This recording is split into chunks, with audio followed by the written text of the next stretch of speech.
नमस्कार, जय जोहार। क्या आप भी गवर्नमेंट एग्जाम्स की तैयारी करना चाहते हैं? क्या आप भी मेमोरी टेक्निक्स और ट्रिक्स के जरिए बहुत ही कम समय में स्मार्ट स्टडी करना चाहते हैं? क्या आप चाहते हैं कि सीजी व्यापम टॉपर आपको पढ़ाए? तो डाउनलोड करिए योगेंद्र साहू क्लासेस ऐप। यहाँ 10 से अधिक गवर्नमेंट एग्जाम्स क्रैक करने वाले और सीजी व्यापम टॉप करने वाले योगेंद्र सर सीजीपीएससी और सीजी व्यापम के अंतर्गत होने वाले सभी एग्जाम्स की तैयारी कराएं। तो डाउनलोड करिए Yogendra Sahu classes app to be the best, learn from the best.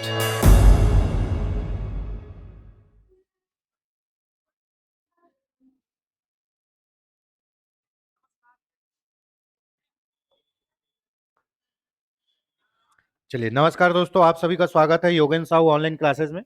मैं आपका दोस्त, आपका होस्ट, आपका ट्यूटर दीपक इस ऑनलाइन प्लेटफॉर्म में आपका स्वागत करता हूं। कल हमने जो एडीओ की क्लास ली थी उसमें कुछ क्वेरीज हैं आपकी तरफ से भी, तो उसको देख लेते हैं। ठीक है, चलिए। एक था क्वेश्चन 10, है ना, चुनाव में नाम निर्देशन पत्र। ये क्वेरी है कल की, नई क्लास अभी चालू करेंगे, है ना। चुनाव में नाम निर्देशन पत्र रिटर्निंग अधिकारी के द्वारा अवैध घोषित किया जाता है तो कहां जाएंगे? आपको पता है, ग्राम पंचायत के मामले में अनुविभागीय अधिकारी राजस्व, जनपद में कलेक्टर साहब के पास, जिला में डायरेक्ट नया रायपुर संचालक पंचायत के पास। ठीक है, तो उस हिसाब से अगर देखें,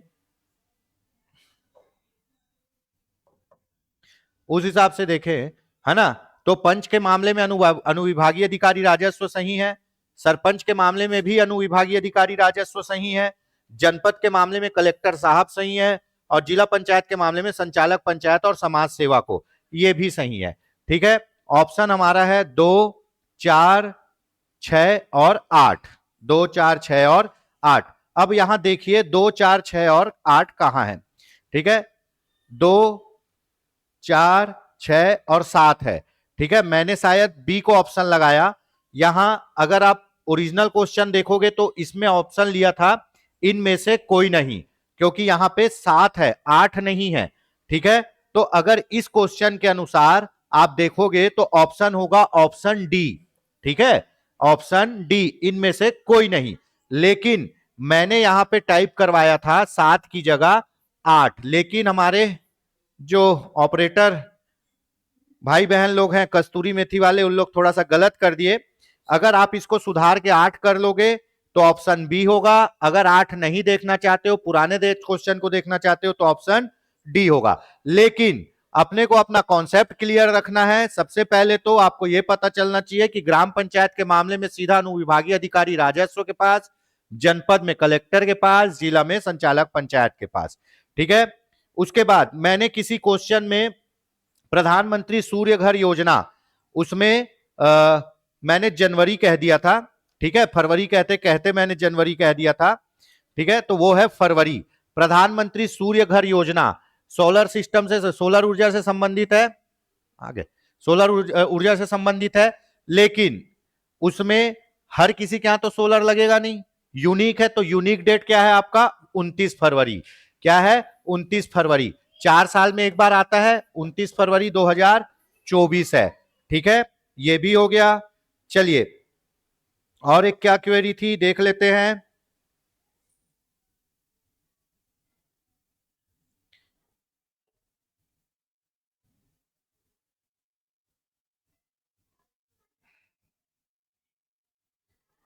एक और था, जनवरी फरवरी वाला ही कुछ था, 24 वाला। हाँ, बहुत लोग बोल रहे हैं कि 29 फरवरी, नेट में 15 फरवरी दिखा रहा है। आप विकिपीडिया में जाके देखेंगे, आपको प्रारंभ तिथि प्रधानमंत्री सूर्य घर योजना 29 फरवरी होगा।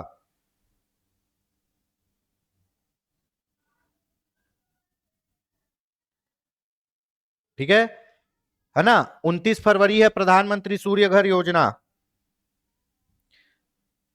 हाँ, एक आपका था भूमिहीन कृषि मजदूर वाला, दीनदयाल उपाध्याय भूमिहीन कृषि मजदूर योजना। ठीक है, इसका मैंने 20 जनवरी 2025 होगा, उसकी डेट भी क्या होगी? 20 जनवरी 2025। ये क्वेश्चन में मैंने एक्सप्लेनेशन में थोड़ा सा गलत बोल दिया होगा, तो 20 जनवरी 2025, क्या 20 जन 2025। अब बोलते बोलते आदमी इधर उधर निकल जाता है थोड़ा सा, तो इसको भी सुधार लीजिएगा।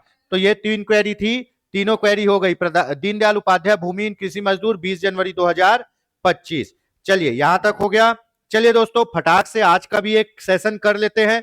क्वेश्चन आज के एकदम नॉर्मल है ना, कोई ज्यादा तबाही नहीं है। क्वेश्चन आपके एकदम नॉर्मल है, कोई ज्यादा तबाही नहीं है ना। प्यार से पढ़ेंगे, आराम से पढ़ेंगे, मस्त से पढ़ेंगे। कितना ही कठिन पढ़ लेंगे यार, थोड़ा सरल भी पढ़ना चाहिए, है ना। जिंदगी में हमेशा मुश्किलें ही देखें तो क्या देखें, थोड़ा सा आराम भी कर लो। तो आज के क्वेश्चन जबरदस्त है, सरल सरल है। सर सरल क्वेश्चन क्यों पढ़ा रहे हो भैया? यही सरल क्वेश्चन ओवर कॉन्फिडेंस में गलत हो जाते हैं। पूरा पेपर कभी कठिन नहीं आता दोस्तों, याद रखिएगा कि उसमें कठिन का प्रतिशत 30 से 35 ही रहेगा, बाकी सरल रहेगा। ठीक है, चलिए तो आज का अपन 30 MCQ किधर गया, 3 तारीख वाला। दोस्तों कमेंट में जरूर बताइए आपको ये सीरीज कैसा लग रहा है, कितना आपके लिए कारगर है। हमारे इस वीडियो का भी आप लोग सामाजिक अंकेक्षण करिए। सामाजिक अंकेक्षण में आपको पता है कि कोई भी काम होता है उसका क्या करते हैं अपन, उसका अपन समाज की उपयोगिता के अनुसार मूल्यांकन करते हैं। चलिए टॉप 30 MCQs आज के ये क्वेश्चन है ना। मैं आ जाऊंगा 10-15 मिनट में, ठीक है, ज्यादा नहीं है। चलिए निम्नलिखित में से कौन सा सही नहीं है पूछ रहा है। ठीक है दोस्तों, ये है और नहीं, है ना, यही हमको डुबा देता है कई बार। तो कौन सा सही नहीं है बोल रहा है, तो नहीं है को देख लेते हैं। आपको पता है ग्राम पंचायत का कार्यकाल 5 वर्ष का होता है, बिल्कुल 5 वर्ष का होता है, एकदम सही है। इस अवधि की गणना ग्राम पंचायत के प्रथम सम्मेलन तिथि से होती है, बिल्कुल पहले सम्मेलन तिथि से होती है ना। अवधि की गणना परिणामों की घोषणा नहीं, परिणामों की घोषणा तिथि से बिल्कुल नहीं होती है ना। अवधि की गणना ग्राम पंचायत के गठन अधिसूचना से बिल्कुल नहीं होती है। मैं आपको हर दिन ये क्वेश्चन करवा रहा हूं कि भैया आपको ग्राम पंचायत के तिथि की गणना पहले सम्मेलन से लेनी है, मतलब पहले सम्मेलन से लेनी है। अब क्वेरी आएगा सर पहला सम्मेलन नहीं है, तब पहला बैठक ले लेना। और मान लो पहला बैठक पहला सम्मेलन दोनों है तो पहले सम्मेलन में ही जाना। ठीक है, तो कौन सा सही नहीं है जी? 3 और 4 सही नहीं है, ऑप्शन बी 3 और 4 सही नहीं है।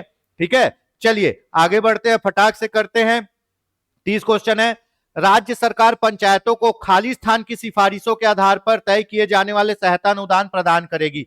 आपको पता है केंद्र में वित्त आयोग होता है अनुच्छेद 280, राज्य में वित्त आयोग होता है अनुच्छेद 243 आई, और नगर निगम के लिए 243 वाई। तो यही राज्य का वित्त आयोग पूरे राज्य की वित्तीय स्थिति की समीक्षा करता है। राज्यपाल को बोलता है पंचायत को इतना प्रतिशत पैसा दो, पंचायत के लिए यहां से पैसा लाओ, पंचायत के लिए वहां से पैसा लाओ। तो पंचायतों के पैसे के लिए कौन सिफारिश करता है? राज्य का वित्त आयोग, जो पंचायती राज अधिनियम में किसमें है? अनुच्छेद 243 आई में है। तो ऑप्शन हो जाएगा ए। दोस्तों इस लेवल की तैयारी रखना है, अगर कोई एक पूछ रहा है तो उसको 100 तक बताओ, दोबारा क्वेश्चन ही नहीं, पूछो जहां से पूछना है। रात को 2 बजे भी कोई उठा के पूछे ना क्या होगा, तो नींद में भी सही आंसर निकलना चाहिए, उस लेवल का कंसंट्रेशन चाहिए। ठीक है, चलिए फिर से पंचायतों की वित्तीय स्थिति की समीक्षा कौन करता है बताओ? जिला पंचायत, जनपद पंचायत, जिला प्रशासन, वित्त आयोग? वित्त आयोग ही करेगा। ठीक है, ये भी वही क्वेश्चन है। ठीक है, चलिए अगला क्वेश्चन, चौथा क्वेश्चन देख लेते हैं, मोस्ट इंपॉर्टेंट। पंचायतों के लेखे का अंकेक्षण करने के विषय में सही क्या है? अंकेक्षण मतलब होता है ऑडिटिंग, ऑडिटिंग मतलब होता है आप जो पैसा खर्चा किए हो, जो पैसा रखे हो, जो अकाउंट बनाए हो वो सही है या नहीं। अगर अकाउंट सही नहीं है तो भैया आपका क्या हो जाएगा? घोटाला हो जाएगा, और घोटाला होगा तो फिर निपट लेना आप। ऐसे ही वहां पे क्या है, केंद्र में क्या है? CAG, CAG, controller and auditor general, बहुत खतरनाक संस्था होती है। ठीक है, कैग बहुत खतरनाक संस्था होती है, अनुच्छेद 148 होगा। ठीक है, उसमें क्या होता है? कंट्रोलर एंड ऑडिटर जनरल, ये क्या करता है? पूरे सरकारी विभागों का क्या करता है? ऑडिटिंग करता है। और रिपोर्ट किसको देगा? रिपोर्ट देगा राष्ट्रपति को। राष्ट्रपति रिपोर्ट कहां रख देगा? लोकसभा में। और लोकसभा में विपक्ष का नेता खड़े होकर उस रिपोर्ट से क्वेश्चन करेगा। वो बोलेगा माननीय अध्यक्ष महोदय, मैं आपके माध्यम से कहना चाहता हूं कि इस परियोजना में इतने लाख करोड़ रुपए स्वीकृत हुए हैं, जिसमें से इतने लाख करोड़ रुपए खर्चा हो गए, बाकी का हिसाब दीजिए। अगर मंत्री, संबंधित मंत्री हिसाब नहीं दे रहा है तो फिर वो घोटाला है। ऐसे ही यही कैग ने बोफोर्स घोटाला, कोलगेट घोटाला, 2G स्पेक्ट्रम घोटाला सब पकड़ा। तो वैसे ही हमारे यहां कहां होता है ये अंकेक्षण? अंकेक्षण विभाग द्वारा। हमारे राज्य में एक पृथक से अंकेक्षण विभाग बनाया गया है। आपके ऑडिटर का एग्जाम होता है जिसमें 100 नंबर का केवल हिंदी आता है ना। तो उन्हीं लोग करते हैं। ठीक है, तो कौन करता है? राज्य सरकार के नियंत्रण में एक पृथक और स्वतंत्र अंकेक्षण या लेखा विभाग करता है। ठीक है, तो यहां पे ऑडिटर का पोस्ट आता है, व्यापम लेता है एग्जाम, बहुत अच्छा पोस्ट है, 100 नंबर का केवल हिंदी आता है। ठीक, और पीएससी में जाओगे तो लेखा अधिकारी होता है ना, उन्हीं लोग क्या करते हैं? ऑडिटिंग करते हैं। ग्राम पंचायत ऑफिस में जाएंगे, पूरे रजिस्टर को निकालेंगे, पूरा एक एक चेक करते हैं। हमारे इष्ट मित्र हैं, इसीलिए हमको इतना पता है। तो ऑप्शन होगा ऑप्शन डी। देखो दोस्तों, सैद्धांतिक ज्ञान तो कोई भी देगा, व्यवहारिक ज्ञान ज्यादा जरूरी है ना, ग्राउंड लेवल रियलिटी बहुत जरूरी है। किसके द्वारा पंचायतों के लेखा और अंकेक्षण का रख रखाव किया जाता है? किसके द्वारा किया जाता है? यहां पे अंकेक्षण विभाग नहीं लगाना है, यहां पे लगाना है आपका क्या?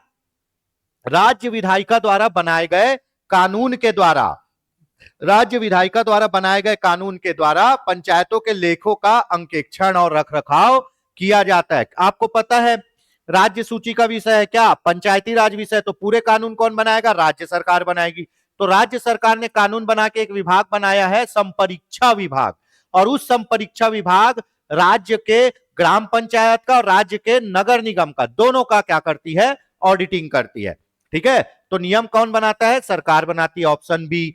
चलिए दोस्तों, मैं बोला ना आज कोई कठिन क्वेश्चन नहीं, आज बढ़िया क्वेश्चन है। निम्नलिखित में से कौन चुनाव नामांकन पत्र प्रस्तुत करते समय शपथ प्रस्तुत करता है? शपथ पत्र, शपथ पत्र नोटरी से बनाते हैं। एतद द्वारा सभी चीजों को लिखते हुए, है ना, ये जो मेरे द्वारा जानकारी दी गई है मेरे सर्वोत्तम ज्ञान के आधार पर सही है ना। हरे कलर का बनता है नोटरी, आप लोग भी बनवाते होगे। तो भैया नामांकन पत्र, जब आप चुनाव का आवेदन पत्र भरने जाओगे तो शपथ पत्र लगता है।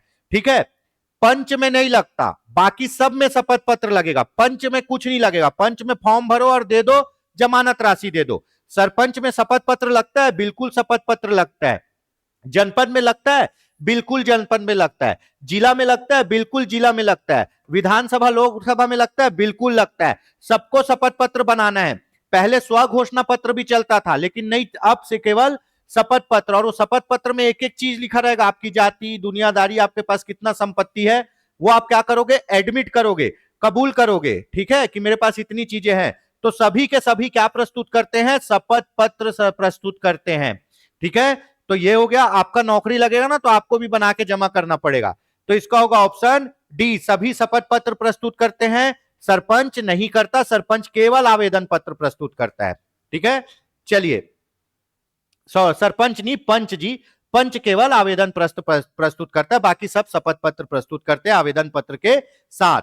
चलिए, बहुत बढ़िया क्वेश्चन, फिर से वही रिपीट, है ना भैया, प्रैक्टिस तो करनी पड़ेगी। करत करत अभ्यास में जड़मती हो सुजान, रसरी आवत जाति सिल पर पड़त निशान। और दूसरा, पुस्तकस्ता तू य विद्या परहस्त गतम धनम, कार्य काले समुत्पन्ने नासा विद्या नासा धनम। दूसरों के हाथ में गया हुआ धन और पुस्तक में रखी हुई विद्या जरूरत पे काम नहीं आई तो कोई मतलब की नहीं है। तो भैया यही जरूरत है, और सही समय पे सही चीज पढ़ना सबसे बड़ी बात है। आप एग्जाम के बाद आंसर चेक करते समय पढ़ाई कर रहे हो तो कोई मतलब नहीं, है ना। अब पछतावत का हो जब चिड़िया चुग गई खेत। ठीक है, तो अभी कर लो, जो करना है अभी कर लो, अभी नहीं तो फिर कभी नहीं। आओ तो वेलकम, जाओ तो भीड़ कम। चलो, एक ग्राम पंचायत का चुनाव 1 नवंबर 2012 को संपन्न हुआ, बिल्कुल कर दो संपन्न। अपने को कहीं नहीं देखना है, अपने को एक ही डेट देखना है, 25 नवंबर 2012 को इसकी पहली बैठक बुलाई गई, है ना। इसी बीच ग्राम पंचायत विघटित कर दिया गया। उक्त ग्राम पंचायत के लिए नया चुनाव 20 दिसंबर 14 को हुआ। नवनिर्वाचित ग्राम पंचायत की अवधि क्या है? फंस गए आके। दीपक सर बोले पहला सम्मेलन, पहला सम्मेलन लिखा नहीं है, लेकिन बेटा दीपक सर बाद में ये भी बोले थे अगर पहला सम्मेलन रहेगा तो पहले सम्मेलन को ही लेना है, पहला सम्मेलन नहीं है तो पहले बैठक को लेना है। यहाँ क्या लिखा है? इसकी पहली बैठक कब बुलाई गई जी? 25 नवंबर कब? 2012 को बुलाई गई। बीच में ग्राम पंचायत टूट गया तो हमको कोई मतलब नहीं। आपको 5 साल दिया गया था, इसी 5 साल में अपना काम धाम करिए, चाहे 3 बार चुनाव कराओ चाहे 4 बार चुनाव कराओ। तो इसमें 5 जोड़ोगे, 12 5 17, और यहाँ पे 24 है, एक दिन पहले साल खत्म हो जाएगा। क्या? 24 नवंबर 2017 इसका क्या होगा जी? इसका अंतिम दिन होगा। और इस दिन के पूरा होने से पहले अगले 5 साल के लिए चुनाव करा लिया जाएगा। लेकिन अभी जो पंचायती राज अधिनियम में अभी 24 में संशोधन हुआ, उसमें यह कहा है कि बिना चुनाव के 6 महीने और खींच सकते हैं आगे। ऑप्शन बी इसका राइट आंसर। चलिए, पूरा जो चीज बोले हैं उसको फुलफिल करेंगे। जिला पंचायत के अध्यक्ष का निर्वाचन कौन करता है? देखिए, जिला पंचायत और जनपद पंचायत में केवल और केवल सदस्यों का चुनाव होता है, अध्यक्ष और उपाध्यक्ष का चुनाव नहीं होता। सर, चुनाव नहीं होता तो कैसे बन जाता है? बेटा, वो अप्रत्यक्ष बनता है, आप वोट नहीं डालते। प्रत्यक्ष मतदान वो होता है जिसमें आप वोट डालते हो, अप्रत्यक्ष मतदान वो होता है जिसमें कोई आप वोट नहीं डालते, दूसरे लोग वोट डालते। दूसरे मतलब आपके चुने हुए प्रतिनिधि। तो आप क्या करते हो? ग्राम पंचायत में किसको चुनते हो? पंच को और सरपंच को। फिर सभी पंच लोग मिलकर क्या करते हैं? उप सरपंच को चुन लेते हैं। जनपद पंचायत में आप केवल सदस्य को चुनते हो, बीडीसी को, ब्लॉक डेवलपमेंट काउंसिल को। उन लोग अपने में से एक को अध्यक्ष, एक को उपाध्यक्ष चुनेंगे। जिला पंचायत में भी आप सदस्यों को चुनोगे, उन लोग अपने में से एक को अध्यक्ष, एक को उपाध्यक्ष चुनेंगे। ठीक है, यहां तक समझ में आ गया? तो वही बोल रहा है, अध्यक्ष और उपाध्यक्ष का चुनाव कौन करता है? एक सूत्री कार्यक्रम। एक ही चीज याद रखना, केवल और केवल निर्वाचित सदस्य ही अपने में से एक को अध्यक्ष और उपाध्यक्ष चुनेंगे, और निर्वाचित सदस्य ही अध्यक्ष या उपाध्यक्ष बन सकता है, पदेन सदस्य नहीं बनेगा। तो क्या होगा? जिला पंचायत के निर्वाचित सदस्य, है ना। अब आप बोलोगे सर जिला पंचायत में कौन कौन होता है? मैं बता रहा हूं। सबसे पहले होगा निर्वाचित सदस्य, निर्वाचित सदस्य, इसी में से एक अध्यक्ष बन जाएगा, इसी में से एक उपाध्यक्ष बन जाएगा। अब इधर आओगे, इधर आओगे कौन? राज्यसभा सांसद, ठीक है। उसके बाद लोकसभा सांसद, उसके बाद विधायक, ठीक है, और उसके बाद जनपद अध्यक्ष। ये सब क्या होते हैं? पदेन सदस्य होते हैं। इन लोग ऐसे हैं जो दूसरे पद में होने के कारण जिला पंचायत आए हैं, और इन लोग चुनाव जीत के आए हैं। तो अध्यक्ष उपाध्यक्ष इन्हीं से बचेगा और इन्हीं लोग चुनेंगे। ठीक है, तो चलो जय माता दी बोलो और आगे बढ़ते हैं। ऑप्शन सी, है ना। 8 क्वेश्चन हो गया फटाफट। चलिए, पंचायत चुनाव के विषय में सही क्या है? यह क्वेश्चन लंबा चौड़ा है, बहुत बढ़िया है, थोड़ा सा कठिन है। कठिन इसलिए है क्योंकि जमाना है, बाकी चीजें सरल है। अब मैं इसकी कहानी बताता हूं, यहां पे अपन थोड़ा सा समय लेंगे। क्या होता है जब चुनाव होता है ना, तो सरकार पूरे फुल फॉर्म में, सरकार बोल रहा हूं जी, गवर्नमेंट ऑफिसर फुल फॉर्म में रहते हैं, क्योंकि उस समय कोई सरकार नहीं रहती, आचार संहिता लगी रहती है, और इन्हीं को चुनाव करवाना है। ठीक है, आपका जो निर्वाचन आयोग है 324, अनुच्छेद 324, केंद्र का निर्वाचन आयोग, राज्य का निर्वाचन आयोग, ये सब बहुत पावरफुल संस्था होती है। आचार संहिता लगे रहेगी, सरकारी गाड़ी में घूमोगे, भले आप किसी भी पोस्ट में थे, आपकी गाड़ी रुकवाएंगे, आपको गाड़ी से उतारेंगे, सरकारी गाड़ी भेज देंगे अपने गैरेज। भैया आप अभी इस पद पे नहीं हो तो इस चीज का उपयोग भी नहीं कर सकते। ठीक है, पूरे 5 साल शासन पावर में रहता है, लेकिन चुनाव के समय प्रशासन पावर में रहता है, उस समय लोग दिखाते हैं। और आप अगर लोकतंत्र चुनाव देखोगे लोकसभा का, तो वर्ल्ड का सबसे बड़ा डेमोक्रेसी हमारे यहाँ है, भारत में। हमारे यहाँ बहुत बड़ा आयोजन है चुनाव। विदेशों के जैसे नेशनल ज्योग्राफी वाले, डिस्कवरी वाले आके हमारे यहाँ डॉक्यूमेंट्री बनाते हैं कि भैया आप इतना बड़ा चुनाव संपन्न कैसे कर लेते हो। ठीक है, तो वाकई बहुत बड़ी चीज है।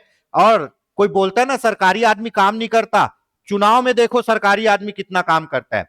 तो क्या होता है, चुनाव कराने के लिए कुछ कुछ अधिकारी होते हैं, स्टेप बाय स्टेप, उन लोग पूरे चुनाव को संपन्न कराएंगे। तो आपको पता है कि जो कलेक्टर होता है वो उसको बोलते हैं डीएम, डिस्ट्रिक्ट मजिस्ट्रेट। ठीक है, उसको क्या बोलेंगे? जिले का सबसे बड़ा निर्वाचन अधिकारी। बाय डिफॉल्ट कौन होता है? कलेक्टर। निर्वाचन अधिकारी भी कलेक्टर होता है जिले का, बाय डिफॉल्ट। कलेक्टर जब आप बन जाओगे तो आपके पास बाय डिफॉल्ट 104, 105 विभाग ऐसे ही आ जाएंगे, है ना। शिक्षा के भी आप ही हो, स्वास्थ्य के भी आप ही हो, सब चीज के आप ही रहोगे। ठीक है, चलिए, तो पंचायत चुनाव के विषय में सही क्या है? सही पूछ रहा है, एक जिला निर्वाचन अधिकारी होगा। हाँ, जिले में चुनाव कराने के लिए जो सबसे बड़ा अधिकारी रहेगा कौन है? जिला निर्वाचन अधिकारी। और जिला निर्वाचन अधिकारी कौन होता है? बाय डिफॉल्ट कलेक्टर ही होता है। एक या अधिक रिटर्निंग अधिकारी हो सकते हैं। हाँ, एक या अधिक रिटर्निंग अधिकारी हो सकते हैं, ये भी सही है। ठीक है, रिटर्निंग अधिकारी मतलब जो फॉर्म लेगा, आप कलेक्टर के पास फॉर्म जमा नहीं करने जाओगे, आप रिटर्निंग अधिकारी के पास अपना नामांकन फॉर्म लेके जाओगे, वो एक या अधिक हो सकते हैं। और ये रिटर्निंग अधिकारी जिला निर्वाचन अधिकारी का सहयोग भी करते हैं। रिटर्निंग अधिकारी की नियुक्ति राज्य निर्वाचन आयोग कर सकता है। हाँ बिल्कुल, रिटर्निंग अधिकारी की नियुक्ति राज्य निर्वाचन आयोग कर सकता है, बिल्कुल कर सकता है। ठीक है, उसके बाद रिटर्निंग अधिकारी की नियुक्ति राज्य निर्वाचन आयोग के सलाह से कौन कर सकता है? निर्वाचन अधिकारी या कलेक्टर भी कर सकता है। कहानी समझिए, एक जो सबसे बड़ा प्रिंसिपल होगा वो जिला निर्वाचन अधिकारी कलेक्टर हो गया। अब जिले के अंदर अलग अलग क्षेत्र, वहां चुनाव हो रहे हैं, तो जहां जहां फॉर्म भराएगा ना नामांकन, सब जगह एक एक रिटर्निंग अधिकारी बैठे रहेगा। कौन रहेगा? रिटर्निंग। तो ये जो रिटर्निंग अधिकारी है ये एक से अधिक हो सकते हैं। इस रिटर्निंग अधिकारी फॉर्म लेने देने वाले की नियुक्ति या तो राज्य का निर्वाचन आयोग करेगा या राज्य के निर्वाचन आयोग की सलाह से जो जिला निर्वाचन अधिकारी है कलेक्टर वो भी कर सकता है। बेसिकली राज्य निर्वाचन आयोग की सलाह से जिला निर्वाचन अधिकारी ही करता है। पूरे जिले के जितने सरकारी कर्मचारी है ना उनका नाम कलेक्टर के पास जाता है, कलेक्टर ड्यूटी लगाता है। ठीक है, यहां तक हो गया। रिटर्निंग अधिकारी की नियुक्ति आयोग की सहमति से जिला निर्वाचन अधिकारी कलेक्टर कर सकता है, बिल्कुल कर सकता है। नायाब तहसीलदार, नायाब तहसीलदार पद या उससे ऊंचे का आदमी जनपद पंचायत के लिए बाय डिफॉल्ट क्या होगा? रिटर्निंग अधिकारी होगा। सही है। जिले के लिए रिटर्निंग अधिकारी होगा कलेक्टर, जो कौन है? जिला निर्वाचन अधिकारी है, वही रिटर्निंग अधिकारी भी बन जाएगा। किसके लिए? जिला पंचायत के लिए। ठीक है। जनपद पंचायत के लिए नायाब तहसीलदार, नायाब तहसीलदार और उस रैंक का आदमी क्या बनाएगा? रिटर्निंग अधिकारी, फॉर्म लेने देने वाला। ठीक है। नायाब तहसीलदार ग्राम पंचायत के लिए रिटर्निंग अधिकारी हो सकता है, बिल्कुल हो सकता है, बिल्कुल हो सकता है। नायाब तहसीलदार जिला पंचायत के लिए रिटर्निंग अधिकारी हो सकता? बिल्कुल नहीं हो सकता। जिला पंचायत के लिए बाय डिफॉल्ट रिटर्निंग अधिकारी कौन होगा? जिला निर्वाचन अधिकारी ही वहां पे रिटर्निंग अधिकारी बन जाएगा। ठीक है, तो ये भी सही है। ठीक, उसके बाद ये भी सही है। ठीक है।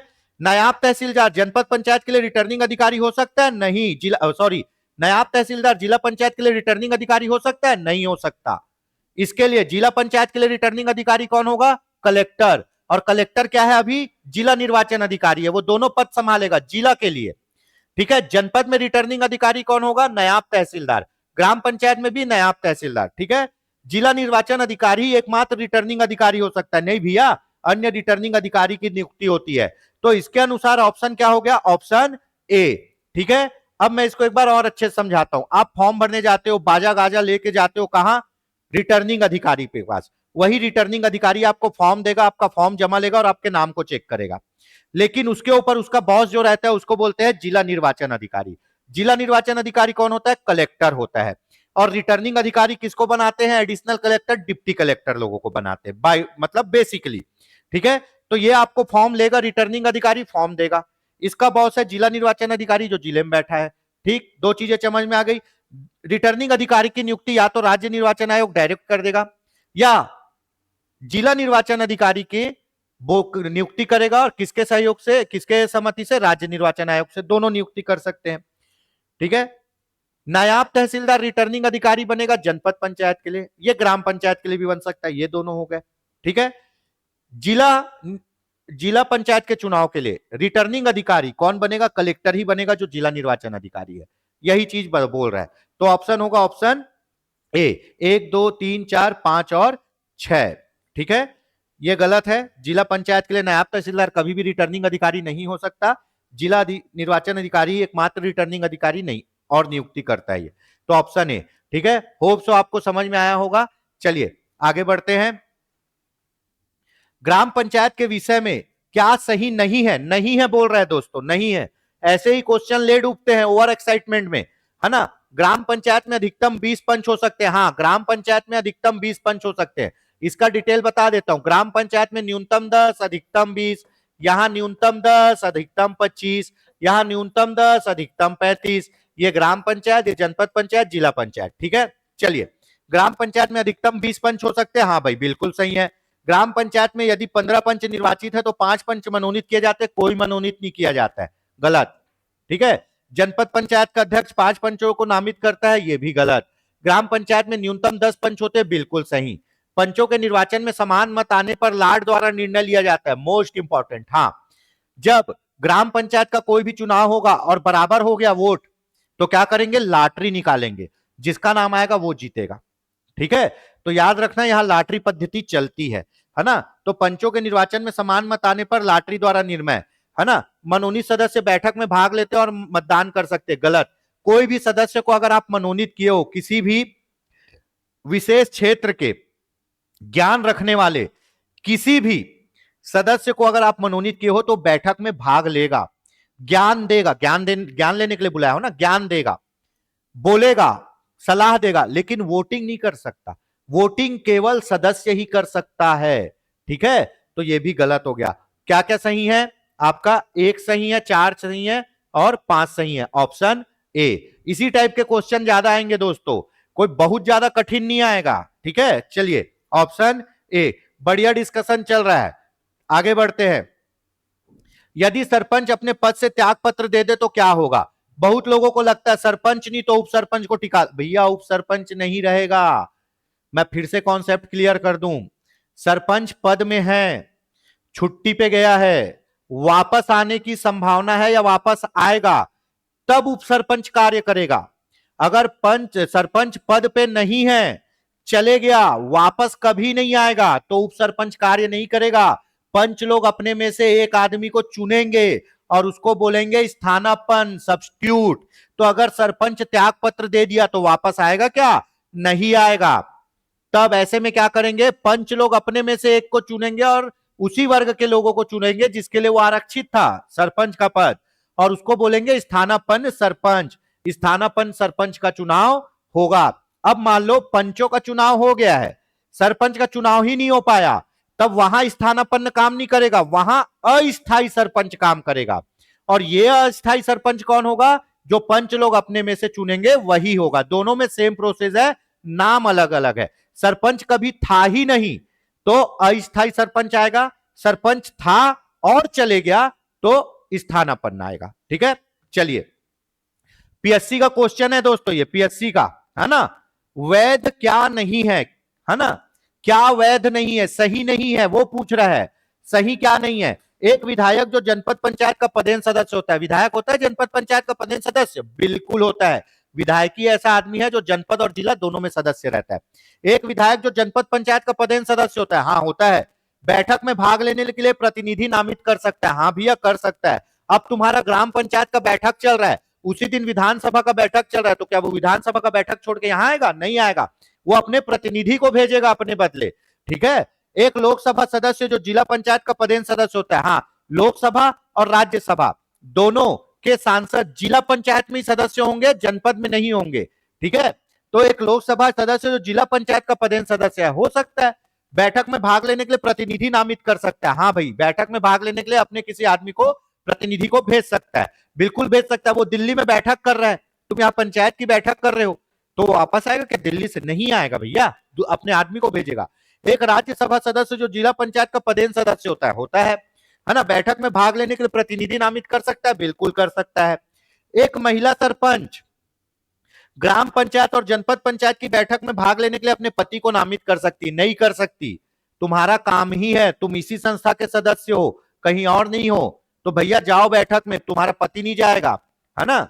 अब बोलोगे सर पंचायत में, वो पंचायत वेब सीरीज में चल रहा था वैसा, लेकिन लास्ट में उसकी जो प्रधान रहती है उसकी बीवी, वो आती है ना पद में, अपना भाषण देने, सब चीज करने, वो चल जाता है चलाने के लिए, लेकिन नहीं जा सकते। ये वैध नहीं है कि आप अपने पति को भेज दे रहे हो, जाना जी मैं सब्जी बनाता हूं तो बैठक में भाग ले, ऐसा नहीं चलेगा भैया, जाओ तुम। ठीक है, तो चलिए, तो इसमें क्या वैध नहीं है? इसमें ऑप्शन डी वैध नहीं है, इसमें ऑप्शन डी वैध नहीं है। ठीक है, चलिए इन लोग के लिए इसलिए वैध है क्योंकि ये कहीं और के भी सदस्य हैं। 12वां, छत्तीसगढ़ पंचायती राज अधिनियम 93 में जनपद पंचायत के अधीनस्थ क्षेत्र में खाली स्थान सरपंचों को 1 वर्ष की अवधि के लिए चक्रानुक्रम में जैसा कि निर्धारित पदाधिकारी द्वारा लाट निकाल कर निर्धारित कर सकते हैं। पूछ रहा है कि भैया कितने प्रतिशत सरपंच जनपद पंचायत में 1 साल के लिए सदस्य होते हैं? मैं बताया हूं, अब ये ऑप्शन यहाँ पे दूसरा हो गया, आधा, 1/4, 1/5, 1/10। बताइए, कमेंट करके बताइए फटाक से। आपको पता है 20% रहेगा तो सब 60 से 20% मार दोगे, हो गया भैया। हाँ, लेकिन इसमें कैसे? 20% मतलब 1/5, 20% मतलब 1/5। ठीक है, चलिए आगे देखते हैं। चलो, मोस्ट इंपॉर्टेंट, गाय की काकरेज नस्ल का प्रजनन केंद्र कहां स्थित है?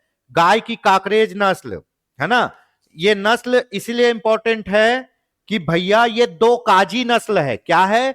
दो काजी, ये भरपूर दूध भी देती है और शरीर से इतना मजबूत रहती है कि इसके बछड़े कृषि कार्य में भी आते हैं। काकरेज नस्ल क्या है जी? दो काजी, दो काम करती है, दो काजी।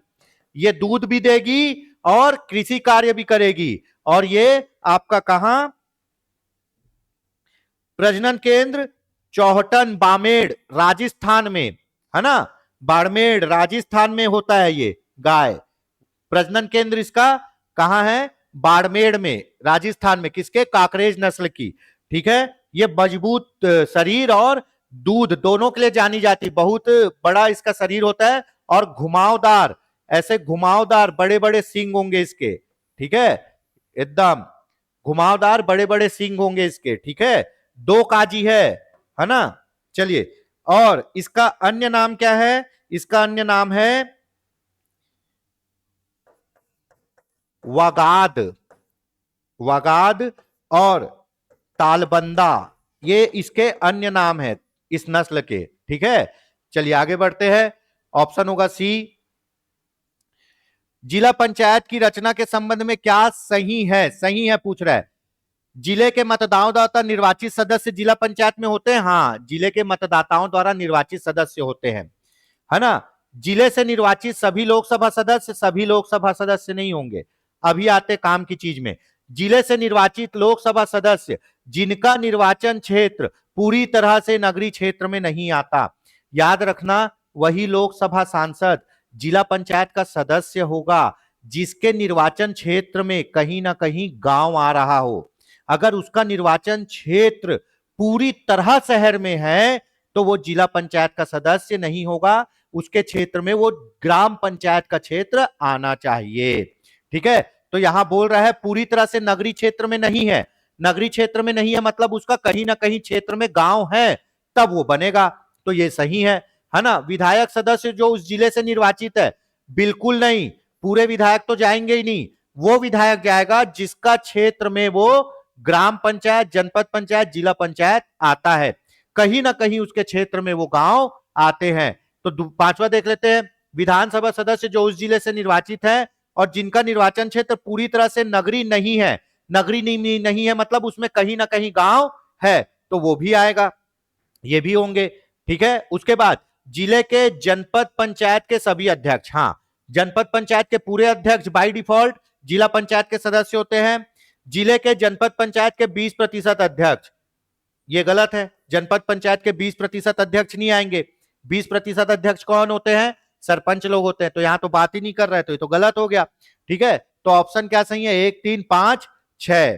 ठीक है, 1 3 5 6। देखो कहां है 1 3 5 6? Option D. याद रखना कि भैया कोई भी विधायक, सांसद, चाहे वो लोकसभा हो या राज्यसभा हो, वो जिला पंचायत का और जनपद पंचायत का सदस्य तभी बनेगा जब उसके निर्वाचन क्षेत्र में, जहां से वो चुनाव जीता है, वहां वो जिला या जनपद पंचायत पड़ता हो। आंशिक रूप से भी पढ़ेगा तो भी, और पूरा ही नगरी है तो नहीं होगा। जैसे हमारे माननीय विधायक है रिकेश सेन जी, वैशाली नगर के, है ना, तो वो पूरे शहर में है तो वो सदस्य जनपद पंचायत, जिला पंचायत के नहीं बन सकते।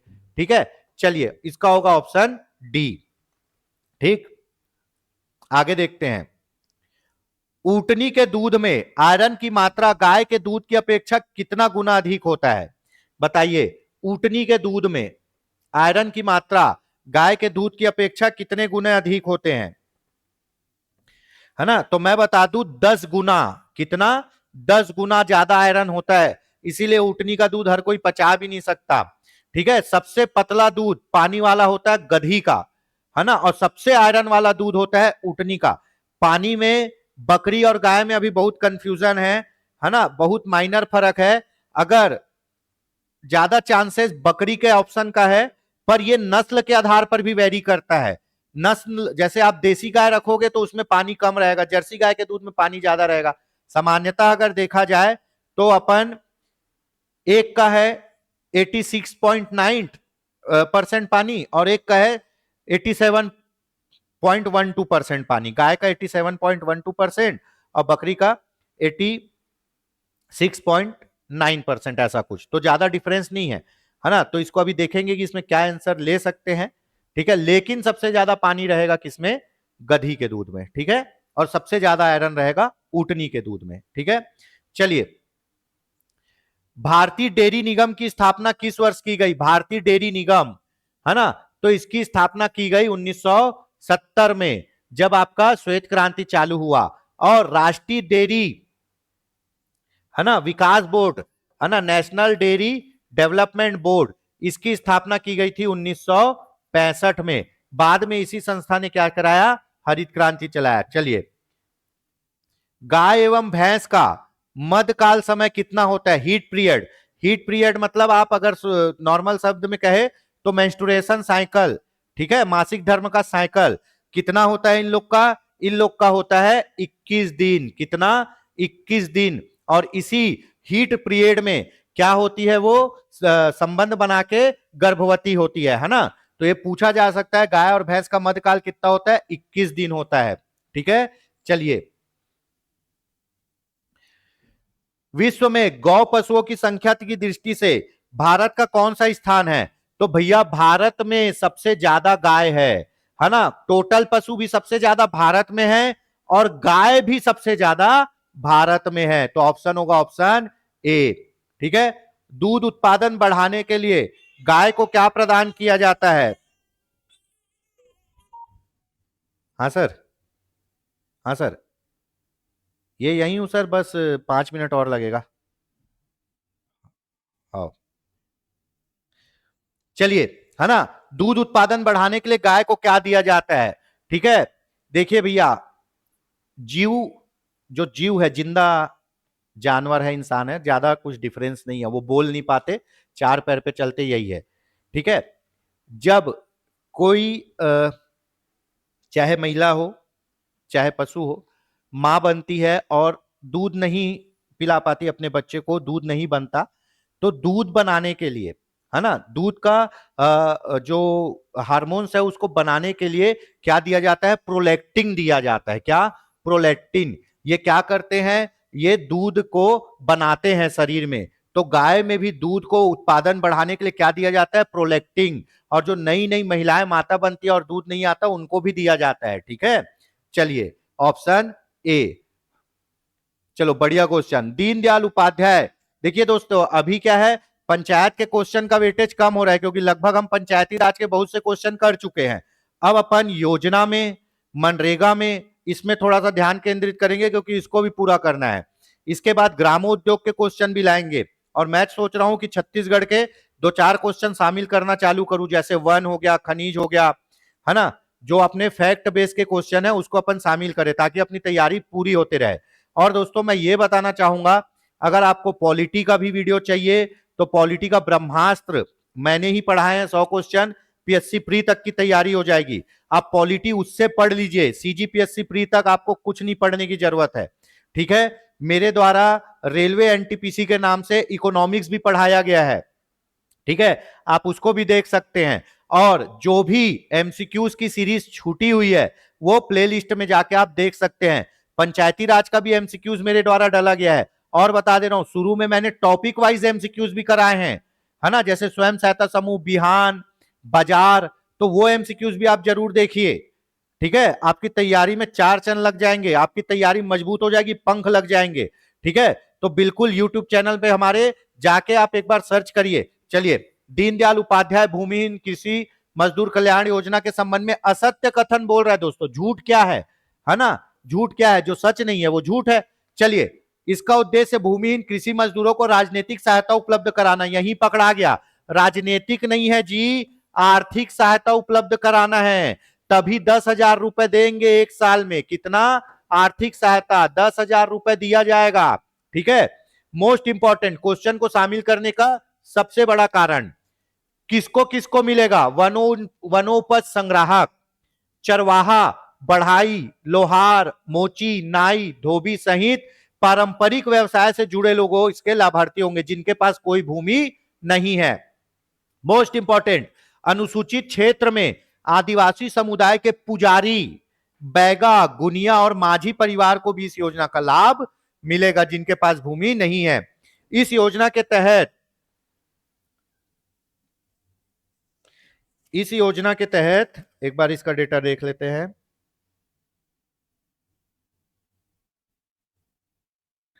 5,65,112, है ना, यहां 5 हट गया है।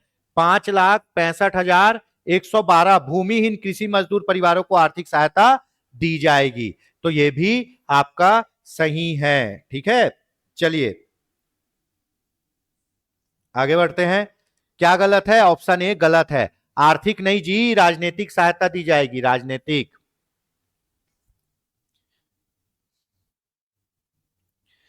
प्रधानमंत्री सूर्य घर योजना के तहत कब तक 50 लाख घरेलू उपभोक्ताओं की छत पर रूफटॉप 5 लाख घरेलू, है ना, 50 बोल दिया। प्रधानमंत्री सूर्य घर योजना के तहत कब तक 5 लाख घरेलू उपभोक्ताओं की छतों पर रूफटॉप सोलर लगाने का लक्ष्य निर्धारित किया गया है? मार्च 2027 तक, मार्च 2027 तक। प्रधानमंत्री सूर्य घर योजना 29 फरवरी, ठीक है, 29 फरवरी 2024, ठीक है। उसके बाद कितना यूनिट बिजली फ्री मिलेगा? 300 यूनिट, है ना। उसके बाद 1 किलोवाट का प्लांट लगाओगे तो 30,000 रुपए सब्सिडी मिलेगा। 2 किलोवाट का प्लांट लगाओगे तो 60,000 रुपए सब्सिडी मिलेगा। 3 किलोवाट का प्लांट लगाओगे तो 78,000 रुपए आपको सब्सिडी मिलेगा। ठीक है, तो ऑप्शन सी। देखिए पूरा रिवाइज हो जा रहा है बार बार करने से, है ना।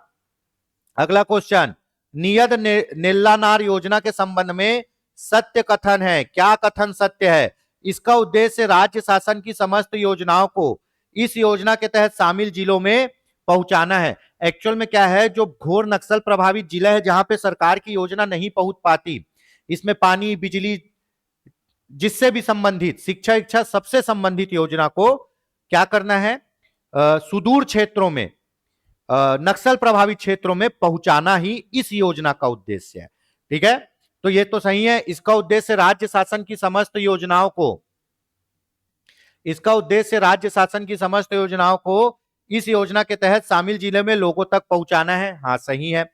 इसका मॉडल विभाग पंचायत एवं ग्रामीण विभाग है। मॉडल नहीं जी, नोडल विभाग होगा। नोडल एजेंसी जो चला रही है कौन है? पंचायत एवं ग्रामीण विकास विभाग। इसके तहत प्रावधान किया गया है कि माओवादी, मैं बोला ना मेरे सब ऑपरेटर कस्तूरी मेथी वाले हैं, माओवादी प्रभावित क्षेत्र में 10 किलोमीटर के दायरे में स्थित गांव का विकास करना है। ठीक है, कैंप लगेगा। कैंप का एरिया कितना है? 10 किलोमीटर तक। पहले 5 किलोमीटर था, अभी अमित शाह आए पिछले महीने तो बढ़ाए हैं, तो 10 किलोमीटर। एक कैंप के अंदर 10 किलोमीटर तक जो भी गांव आएगा इस योजना का लाभ उसको मिलेगा और उस बाकी योजना को वहां क्रियान्वित किया जाएगा। तो इसके अनुसार उपरोक्त सभी सही है, ऑप्शन डी। ठीक है, ये कितने जिलों में लागू की गई जी? 5 जिलों में, बस्तर संभाग के 5 जिलों में, जिसमें कौन सा है? जिसमें आपका नारायणपुर, ठीक है, कांकेर, दंतेवाड़ा, ठीक है, और क्या होगा जी? बीजापुर। क्या? बीजापुर। 5 जिला होगा, 1 2 3 4 और सुकमा। 2 जिला कौन सा बचा? ठीक है, 2 जिला बचा, कोंडागांव और बस्तर। बाकी को छोड़ के सभी 5 जिलों में, है ना, सुकमा, दंतेवाड़ा, बीजापुर, नारायणपुर और कांकेर, यहां लागू किया गया। कितना जिला? कितने जिले? 5 जिले में। ठीक है, 5 जिला। कितना विकास खंड है इसके अंतर्गत? 8 विकास खंड। ठीक है, 8 विकास खंड। और कितने गांव? 95 गांव। कितने ग्राम पंचायत? 45 ग्राम पंचायत में ये लागू है। 5 जिला, 5 जिले के अंदर 8 विकास खंड, 8 विकास खंड के 95 गांव, 95 गांव के अंदर 45 ग्राम पंचायत में ये योजना लागू है। ठीक है, चलिए चालू कब से हुआ है जी? 15 फरवरी 2024 से। कब? 15 फरवरी 2024 से लागू हुआ है ये योजना, नियत नेल्लानार योजना, ऑप्शन डी। ठीक, चलिए मिनी स्टेडियम योजना का प्रारंभ कब किया गया? बताइए भाई। मिनी स्टेडियम योजना, है ना, गांव गांव में स्टेडियम बनाना है, मिनी स्टेडियम योजना ये प्रारंभ किया गया है 2015-16 में। आप देखे होंगे गांव गांव में बना है छोटा छोटा स्टेडियम। तो इसके लिए क्राइटेरिया क्या है ना, इसके लिए क्राइटेरिया है कि जो गांव की आबादी, गांव की जनसंख्या कितनी होनी चाहिए, 3000 से अधिक। कितनी? 3000 से अधिक जनसंख्या होगी उस गांव में बनेगा मिनी स्टेडियम। कितने एकड़ में बनेगा? 3 से 5 एकड़ में बना जाएगा। भूमि कौन देगा? ग्राम पंचायत देगा। ठीक है, क्यों? गांव के लोगों को खेल के प्रति उत्साहित करने के लिए, खेल के प्रति प्रेरित करने के लिए मिनी स्टेडियम योजना 15-16 में चालू हुआ है ना। 3 से 5 एकड़ में बनेगा, उस गांव में बनेगा जहां की जनसंख्या 3000 से अधिक है। चलिए,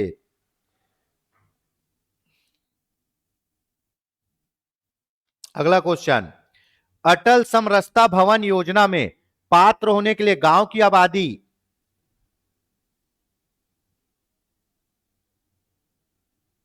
अटल समरसता भवन में पात्र होने के लिए गांव की आबादी कितनी होनी आवश्यक है ना। अटल समरसता भवन में गांव की आबादी 3000 से अधिक होनी चाहिए।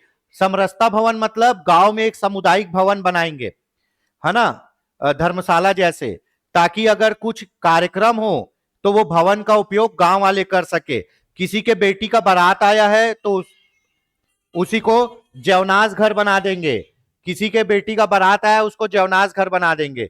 कहीं बाहर से बारात आया उस जगह पे रखवाएंगे, है ना, वहीं शादी हो सकता है, कोई सामाजिक आयोजन वही हो सकता है। तो गांव के लिए भवन, गांव के लोगों को लो सामाजिक कार्य के लिए भवन बनाना है। अटल समरसता भवन योजना में जनसंख्या कहां, कितने से अधिक होनी चाहिए? 3000 से अधिक जनसंख्या होनी चाहिए, तब बनेगा। ठीक है, चलिए, और वर्तमान में ये योजना किसके अंतर्गत आ गई है? मुख्यमंत्री समग्र ग्रामीण विकास योजना के अंतर्गत चल रही है। ठीक, 3000 से अधिक जनसंख्या में बनेगा भैया, है ना।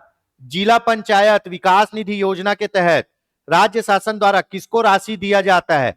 भैया आपको पता है जिला पंचायत विकास योजना चल रहा है ना। कब से चल रहा है?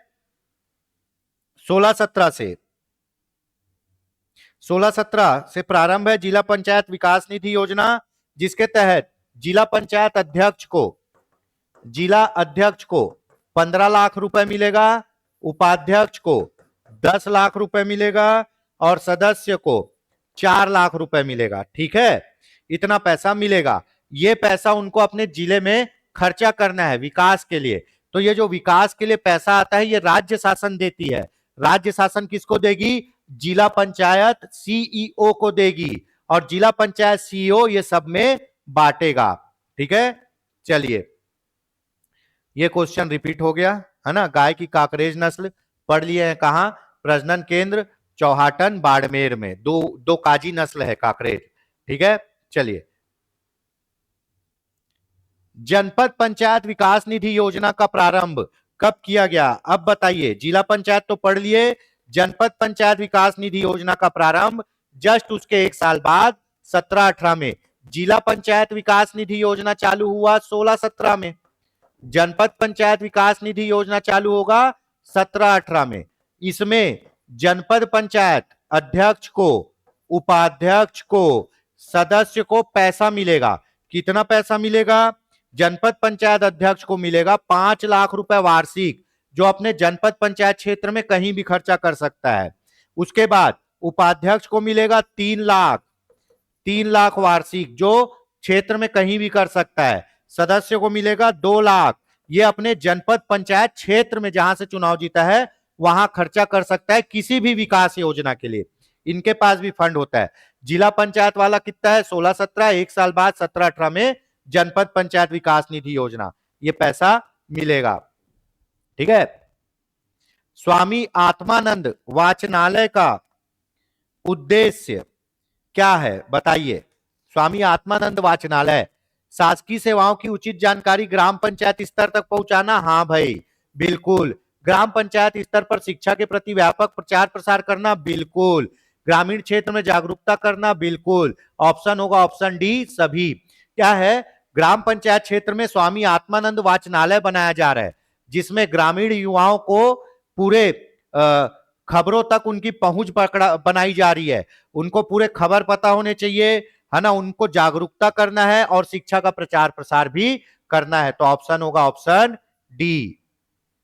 चलिए, छत्तीसगढ़ राज्य ग्रामीण एवं अन्य पिछड़ा वर्ग क्षेत्र विकास प्राधिकरण का गठन कब किया गया? फिर से पढ़ लो, छत्तीसगढ़ राज्य ग्रामीण एवं अन्य पिछड़ा वर्ग क्षेत्र विकास प्राधिकरण का गठन कब किया गया? तो दोस्तों इसका गठन किया गया 2012 में। इसका काम क्या है पता है? इसका काम है ग्रामीण क्षेत्र में तेजी से विकास करना। ग्रामीण क्षेत्र में, ठीक है, तेजी से विकास करेंगे। और विकास कैसा होगा? सभी क्षेत्र में विकास करना, है ना। जैसे मुख्य कार्य क्या है? पेयजल, शिक्षा, है ना, स्वास्थ्य, है ना, ये सब मुख्य कार्य है। इस संबंध में विकास करने का काम किसका है? राज्य ग्रामीण एवं अन्य पिछड़ा वर्ग क्षेत्र विकास प्राधिकरण का। ठीक है, इसका पुनर्गठन किया गया है। पुनः गठन कब किया गया है? पुनः गठन किया गया है जुलाई 2024 में। जुलाई 2024 में पुनर्गठन किया गया है। लेकिन निर्माण किया गया था 12 में। ग्रामीण क्षेत्र में समग्र विकास करना, तेजी से विकास करना। मुख्य बिंदु क्या है? पेयजल, शिक्षा और स्वास्थ्य। ठीक, चलिए आज का अंतिम क्वेश्चन देख लेते हैं। ठीक है, बढ़िया रहा सेशन। जनपद पंचायत विकास निधि योजना के तहत सत्य कथन क्या है? जनपद पंचायत विकास निधि योजना अब भी थोड़े देर पहले पढ़े आप, कब? 17-18 में चालू हुई है। 17-18 में चालू हुई है। जनपद पंचायत विकास निधि योजना 1917-18 में चालू हुई है। ठीक है, इसके तहत जनपद पंचायत अध्यक्ष को 5 लाख रुपए मिलता है सालाना, बिल्कुल सही है। जनपद पंचायत उपाध्यक्ष को 3 लाख रुपए मिलता है सालाना, बिल्कुल सही है। सदस्य को 2 लाख रुपए मिलता है सालाना, ये भी सही है। ऑप्शन क्या होगा? Option D. और वही जिला पंचायत में कितना मिलता है? 15 लाख, 10 लाख और कितना है? 4 लाख। 15 लाख, 10 लाख और 4 लाख। कहां? जिला पंचायत में। ठीक है, 4 लाख, है ना। जनपद पंचायत 17-18 में चालू हुआ है। इससे 1 साल पहले जिला पंचायत 16-17 में चालू हुआ था। तो दोस्तों ये आज के हमारे टॉप 30 एमसीक्यूज थे।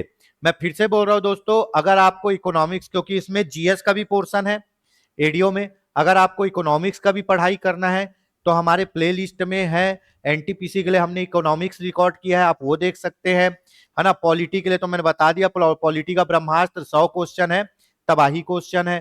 ठीक है, उसके बाद अगर आपको टॉपिक वाइज एमसीक्यूज देखना है तो मैंने पहले टॉपिक वाइज एमसीक्यूज रिकॉर्ड किए हुए हैं एडीओ के प्लेलिस्ट में, आप वो भी प्लेलिस्ट में एडीओ के जाके देख सकते हैं।